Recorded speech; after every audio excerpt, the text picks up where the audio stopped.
At nagbabalik ang NCAA dito sa ABS-CBN Sports and Action. Halftime na ngayon at lamang ang Letran Knights are defending champions kontra sa Arellano Chiefs. Ang score natin 42-36.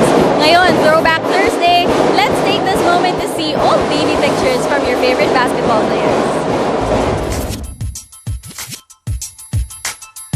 Hi, ako po si John Kenneth Zamora, guard ng Arellano University. Ito po yung unang throwback picture ko. Medyo namamaga po yung mata ko kasi galing po ko sa iyak niyan kasi takot ako sa camera din. Sinundo po yung nanay ko sa bahay para po magpa-picture. Ang next picture ko po ay ito. Siguro mga 7 years old po ako neto. Nag-start na po ako mag-basketball neto. Mahilig lang po talaga ako mag-basketball ng bata ko. Yung mga kalaro ko po noon ay yung mga kapitbahay ko, mga childhood friends ko po. Sa West Crame po sa San Juan. Ito po yung next picture. Nagsiswimming po ako sa dagat. Sa province po namin sa Mindanao. Last December umuwi ako ng Mindanao. Doon ako nag-New Year. Pasyal-pasyal, ganyan. Punta kung saan-saan. Kasama po yung family namin. Yung memories ko dun sa lugar namin sa Jensan, nakikipaglaro sa mga pinsan ko, nagsiswimming, ganyan, basketball. Ito na yung last throwback picture ko. Nasa Baguio kami, team building namin. Kumain kami sa Jerry's Grill nung gabing yun. Ako sa mga teammates ko, makulit ako, ganyan. Pag nagbabanding kami, kumakain kami sa labas, ganyan. Sinong gusto sumama, sasama. Sana nag-enjoy kayo sa mga throwback pictures ko. Keep supporting Arellano University. See you! Happy Throwback Thursday mga kapamilya! Ngayon naman, meron tayong tanong para dito kay Rami sa miyembro ng Arellano Drum Chiefs. Ram, sino ang paborito mong NCAA player at bakit? Si Kuya Allen po. Si Kuya Allen po yung favorite ko kasi napaka down to earth po niya. Tapos, lahat po pinapansin niya. Hindi po siya snob, tsaka napaka masayahin po niya. Lagi po siyang nakangiti. Mabait pala tong si Allen. Kasama naman natin din si Margaret ng Letran Band. Margaret, sino yung favorite NCAA player mo at bakit? Ray ng bata ko. Kasi po, ang cool niya po, lalo na po pag nakakapag-3-point po siya. Tsaka po, kapag pag nakakasalubong po siya sa campus, easy go lang po. May hi, gano'n. Yung pala yung sikreto para maging favorite player, dapat mabait kayo. Mga kapamilya. Down to earth. Down to earth, tama. Kaya mga kapamilya, that was just our question of the day. Kaya kung gusto nyo sumali, mag-tweet na kayo, post sa Facebook or mag-Instagram ng sagot nyo. Sino ang iyong favorite NCAA player at bakit? Gamitin nyo lang hashtag NCAA Season 92 and you might see your tweets live on air. Magbabalik ang NCAA dito lang sa ABS-CBN Sports and Action.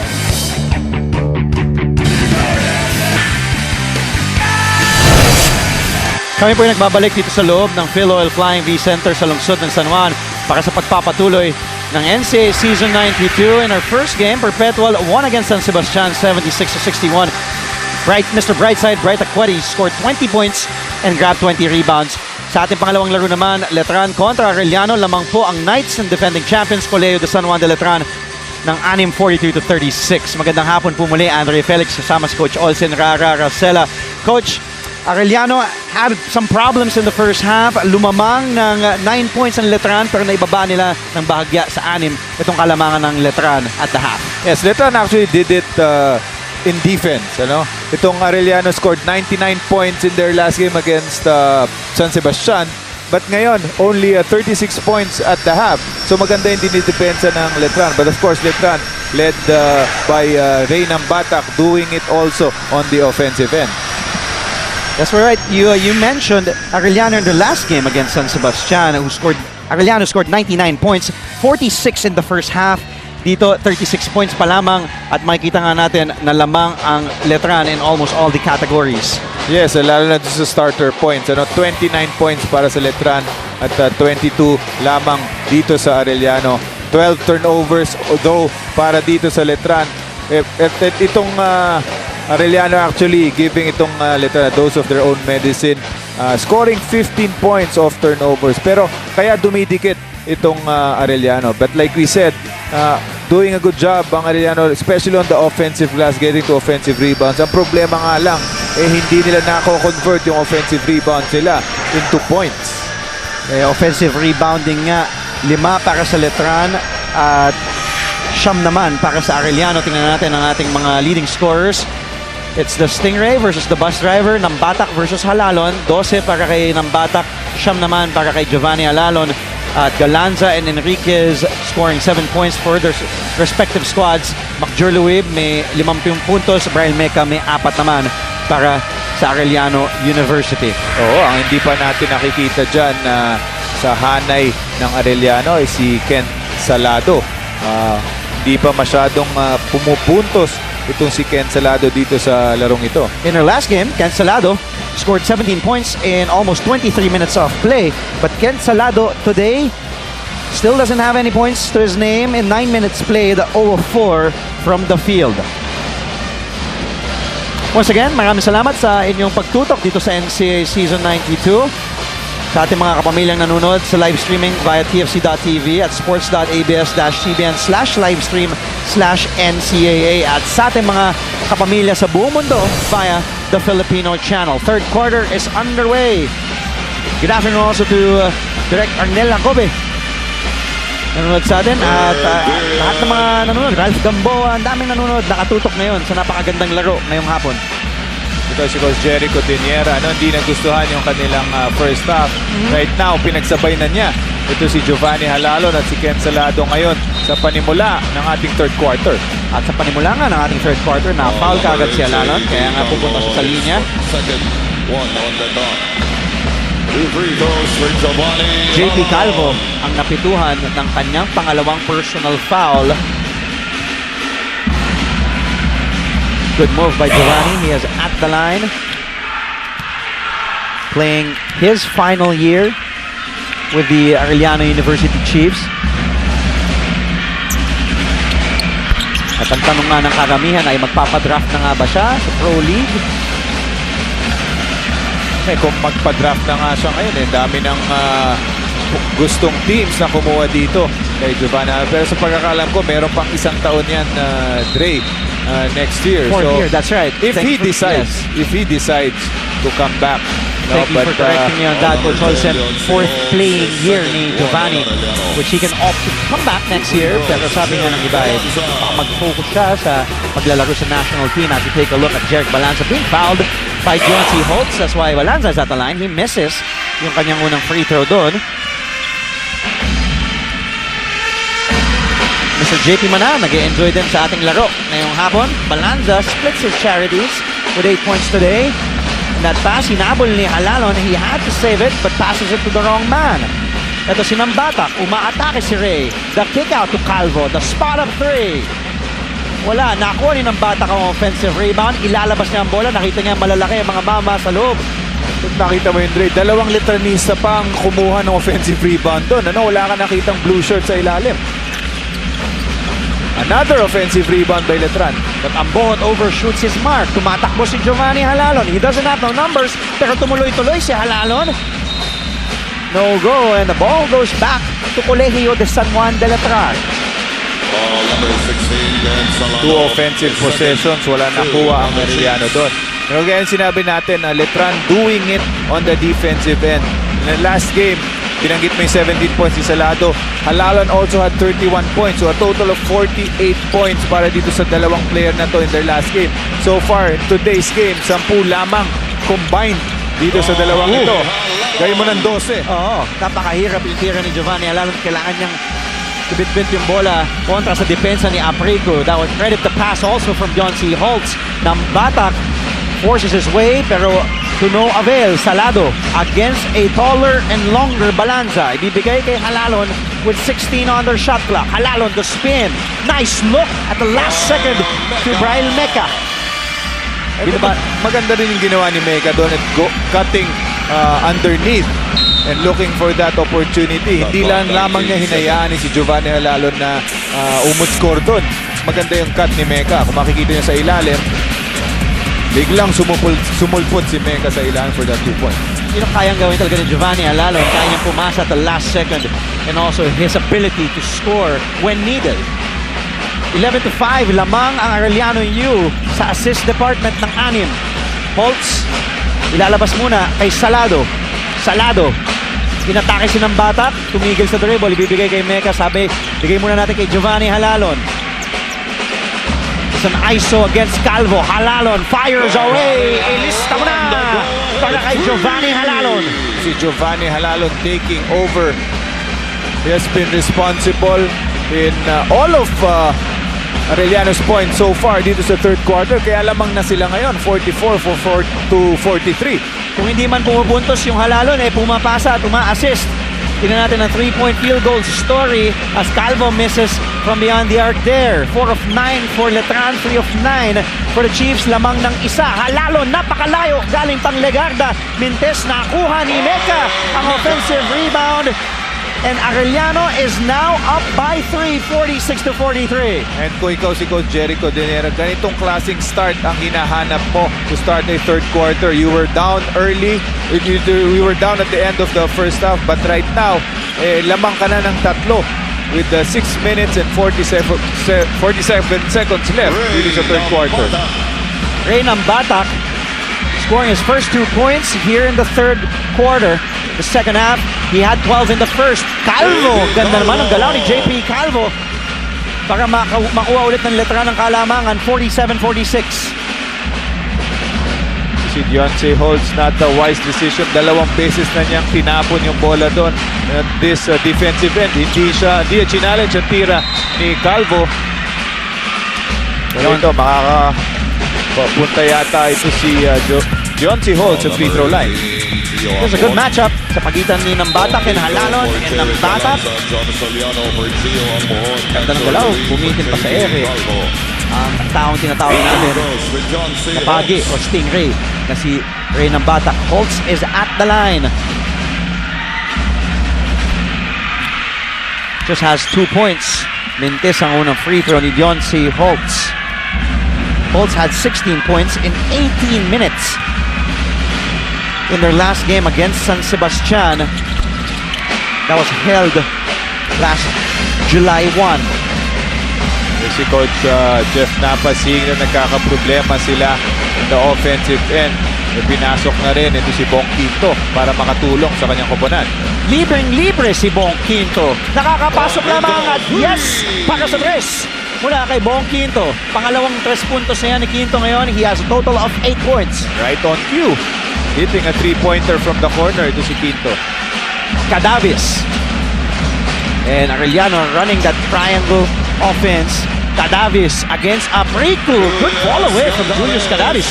Oh, tough shot for Julius Cadavis. Turnaround fade away yun. Hindi ko alam na meron palang ganon si Cadavis. At ilista mo na Macjur Luib. Pangalawang 3 puntos na yan ni Luib. 8 na rin ang kinakamada ni Macjur Luib. Ang mamang ipinangalan daw kay Michael Jordan ng kanyang ama. Lamang ang Letran, 53-49. NCAA dito sa ABS-CBN Sports and Action. Kasama ko yun si Jerome, isang tourism student galing sa Letran. Jerome, sino ang paborito mong NCAA player at bakit? Si Ray ng Batak dahil nakaka-inspire yung story niya, nanggaling siya ng Cagayan de Oro. Tsaka nakapagod siya, school pride ng Letran niya.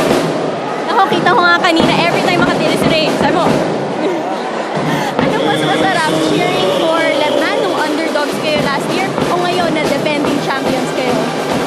Alam mo parehas, pero mas masarap yan kasi may pride kami, champion kami. Eh, school yan eh. Parang, eto champion kami eh. Hindi kami papatalo sa iba. Parinig nga ng isang Arriba Letran? Arriba, Letran! Woo! Galing! Maraming salamat, Jerome. Back to the answer. Thank you, Siege. At salamat din kay Jerome Olitana, diehard Letranista na idol, si Ray ng Batak. Kanina nakita natin si Ken Salado, yung kanyang unang 2 puntos pa lamang sa larong ito, Coach Olsen. Oh, pero din napansin ko yung adjustment ni Coach Jeff Napa. Napansin natin to start the third quarter. Big start para sa Arellano. Pero ang ginawa ni Coach Jeff Napa, napansin niya, kulang siya sa opensa. Hinugot niya. Ito si Bong Quinto at si Macjur Luib. 2 guys who hit back-to-back 3-pointers. That's right. Para makuha itong kalamangan ng Letran. Gagawa ng buo dito na mapupunta kay Salado ang bola. Iiwasan ang Letran defense. Nahanap si Alalon sa corner. And the Arellano bench asking for a foul. Play resumes. The extra pass. Another extra pass to Holtz. Wala. Nakuha ni Luib ang rebound. Quinto. Bibigay kay Soliano. And Soliano showed us that he had that range, but that time he misses. Halalon, hinahabol ni Soliano, wala. Agawa ng bola, nakakuha ni Aprico. Grabe, hindi talaga magbibigay ng wide open layup itong Letran. At sa kabilang dako naman, itong si Ray ng Batak. 16 points na para sa mamang ito. Ball number 17, Julius Canales. Alan Enriquez for John C. Holtz. Ray ng Batak against John C. Holtz using the glass there to score his 16th point this afternoon. At sa liwang paa pa yung ginamit niya. Ibang take-off foot. Dinoble na ni ng Batak ang kanyang output nung last game against College of St. Benilde. Loib mula sa labas, ilista mo na! Isang tres pa daw from Macjur Loib. That's his third triple today. He has a total of 11. Yes, after going scoreless in their last game, ito 3 3-pointers for Macjur Luib, total of 9 points so far in this game. Hinatake ni Enriquez ang depensa ng Letran. Nakuha naman ni Aprico ang rebound ng Batak. Falling down, nakuha ulit ng Arellano ang bola. Salado, wisely waiting for his teammates to set up. Nakita niyang wala sa kanila mga numero. Salado against Luib. Salado on the switch. Aprico is now on Salado. The fall away by Kent Salado, wala. But being at the right place at the right time, Alan Enriquez scoring there. Yes, good offensive rebound by Enriquez. And giving itong Arellano another 2 points. 6 itong hinahabol nila. 59-53 as we approach our 3-minute mark here in the third period. Quinto to Luib. Isang tres pa daw. That time he misses. Nakuha ni Enriquez ang bola. Here's Salado attacking this Letran defense. Finds Mecca underneath who misses a boo-boo. At ang bola ay mananatili sa panig ng Arellano University. Coach Jeff Napa will talk things over despite having this 6-point lead para sa Letran. 59-53. Balikan natin itong galaw ni Ray ng Batak. Kick out kay Macjur Luib, who didn't start the second half, Coach Olsen, like what you mentioned earlier, but Luib showing why he was a big factor in that championship. We've been talking about Mark Cruz, the Ant-Man, Kevin Racal, Ray ng Batak, Jom Soliano last season, but Macjur Luib was one of the more underrated players in that championship run last season for Colegio de San Juan de Letran. Tama ka, 11 points na nga itong si Macjur Luib. 3 out of 3 from the 3-point area. Like you said, scoreless the last game.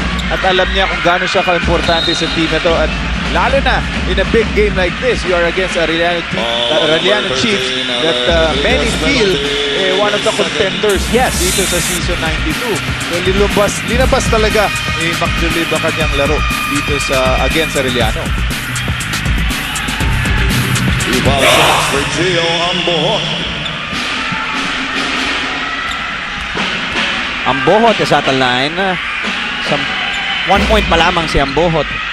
Mintis na naman siya sa free throw doon.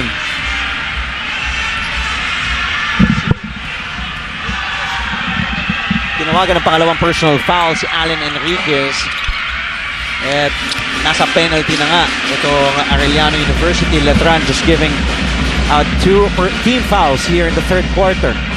Jack Nichols is back in the game. The Phil Canadian gunslinger, as we call him, is back in. Pinasok ulit ni Coach Jerry Codiniera. Nabitawan ni Enriquez ang bola. Bagsak ang mga ating mga manlalaro. Jump ball, possession arrow. Babalik. At nakaturo sa panig ng Colegio de San Juan de Letran. Quick hands by Letran tapping that ball. Kaya nabitawan itong ni Enriquez ang bola. Like you said, tuwing merong penetration itong Arellano and bilis sumara ng lanes para dito sa Letran, talagang ginagawa nila on the defensive end. Ang sa larong ito, yun ang ginagawa ng Letran, making things happen really on the defensive end. So we've thought about it as we take a look at on your screens the third quarter field goal story. Dribbling violation. dribble in violation itinawag ni referee Matt Calizar dito kay Bong Quinto. Balik ang possession sa panig ng Arellano. Turnover story, Coach 2 Olsen. minutes. 15 para sa Colegio de San Juan. Make that 16 na with that turnover committed there. Nichols fires away a 3. Ilista mo na para kay Zachary Nichols. Pangalawang 3 puntos yan ni Nichols today. Step back 3.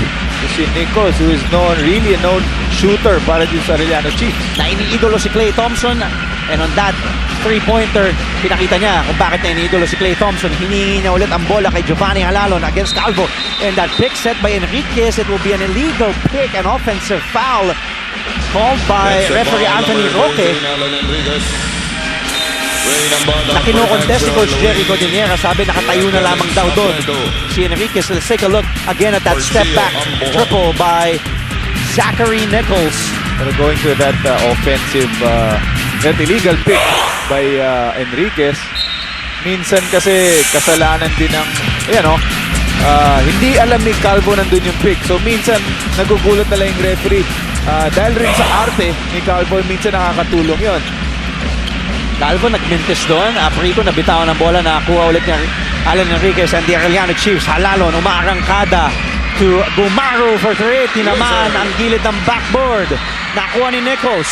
Ibabalik kay Gumaro. Umatake si Gumaro. Wala pa rin para kay Donald Gumaro.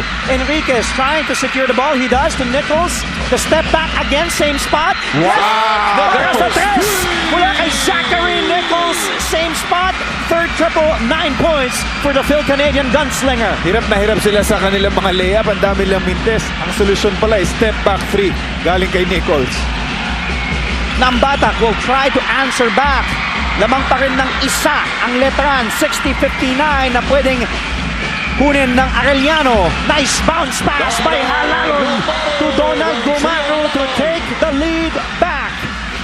Ibang klaseng attention talaga ang nakukuha sa depensa nitong penetration ni Giovanni Halalon. Kaya nalilibre ang kanyang mga teammates. And the teams leading at the end of the third quarter ay perfect 14-0 this season 92 of the NCAA. Pero ang tanong, sino nga naman ang lalamang at the end of the third quarter? Mukha bang Letran? They have At the end of the dahil sa third basket, quarter, dahil sa basket ni Ray ng batak mukhang Letran ang lalamang. Tingnan natin ulit ang highlights, Coach Olsen, ng napaka-exciting na third quarter. Yan, sinasabi natin, si Giovanni Halalon making things happen for his team. Grabe yung cut din ni Gumaro doon. And grabe din yung attention na nakukuha ni Giovanni Halalon because of his penetration. At pwede na tayong huminga muna ng bahagya. Pagkatapos napakainit na aksyon ng 10 minuto ng third quarter. Tignan natin kung magtutuloy-tuloy yung importanteng stat na bigay ni Pong Docanes. 14-0 daw ang team na lumalamang at the end of the third. Tignan natin kung matutuloy-tuloy ng Letran yan. We've had 15 lead changes so far in this game and 7 deadlocks. But at the end of 30 minutes of play, lamang 62-61 ang Colegio de San Juan de Letran. Fourth and final quarter is coming up pagkatapos ng ilang patalastas. To watch the latest game highlights, subscribe to ABS-CBN Sports in Action YouTube channel.